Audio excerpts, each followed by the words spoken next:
330.588 сомнителни гласачи е доказ дека последните изборни циклуси во Македонија не биле регуларни и дека нема кредибилен избирачки список. Хаосот во избирачкиот список постои и во Битола. Во куќата, чиј што собственик е некогашниот прв човек на полицијата во Ресен и портпарол на СВР Битола, а денес актуелен градоначалник на општина Ресен, Ѓоко Стрезовски, регистрирани се тројца гласачи кои што не живеат таму.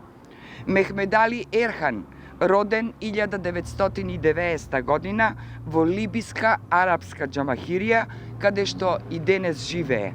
Мехмедали Серхан, роден 1995 во Бенгази, либиска арапска џамахирија, каде што и денес живее.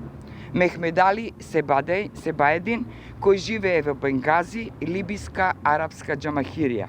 Како овие тројца граѓани, кои што живеат во Либија, се наоѓаат во гласачкиот список во Битола на улица Солунска број 14А, во куќа собственост на функционер на ВМРО ДПМН и актуелен градоначалник на Ресен Ѓоко Срезовски.